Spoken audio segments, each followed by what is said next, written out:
Бүгін Алаш жұртшылығы тұңғыш президент күнін сәні мен салтанатын жарастыра атап өтті. Айтулы мерекеде елорданың алға ілгерілеп дамуы жолында тер төккен мамандар марапатталды.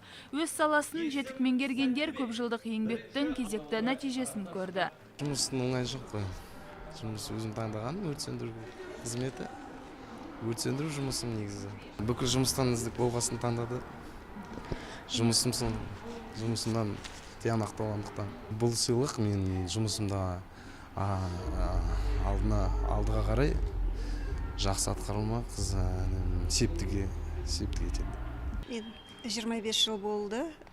Дәрігер акушер-гинекологпын. Осы қалада 20 жыл болды істеп жатқаныма. Ол жеке өзіме әсер етеді. Ол өзімнің көңілімді көтерді. Менің еңбегім бағаланды деп есептеймін. Оған үлкен рахмет, президентімізге рахмет. Астана қаласының әкімі Бақыт Сұлтановқа рахмет. Біздің күнделікті жұмысымызды бағалап, наконец-то. Бізді жоғарға көтеріп, сыйлық беріп жатқанына өте қатты қуаныштымын. Бұл күн тарихта мән мазмұнға ие, яғни 1991 жылдың 1 желтоқсанында тәуелсіз қазақ елінде алғашқы сайлау өтті. Онда басым дауыспен Нұрсұлтан Назарбаев жеңіске жетті. Айтулы дата 7 жылдан бері елбасы күні ретінде тойланып келеді. Ал бұл мейрам Астанада кең ауқымда аталып өтті.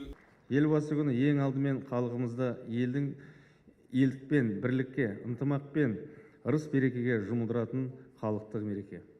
Бүгінде елбасымыздың стратегиялық көшбасшылығымен Қазақстан қарқынды әлеуметтік экономикалық даму жолына түсіп, халықаралық аренада беделі жоғары мемлекетке айналды.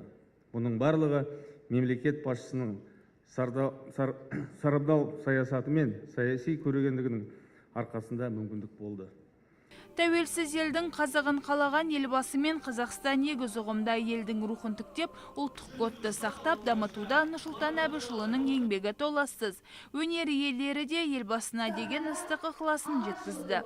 Өнерге деген ол кісінің ықыласын, өзінің жалпы барлық халық әнін, халық ұлттық өнерді өте жақсы меңгерген ерекше атағым келеді. Ол кісінің білмейтін әні жоқ деп айтсам болады. Сол әнді тіпті кейде сөзін дұрыс емес айтып жатсаң жөндеп жатады мысалға. Ол кез келген елбасын көшбасшыға тән емес негізі. Сол жағынан мен енді өнер адам болғаннан кейін ерекше таңым бар. Ол кісі өзіміздің ұлттық өнерді, салт, ғұрып дәстүрімізге ерекше мән береді.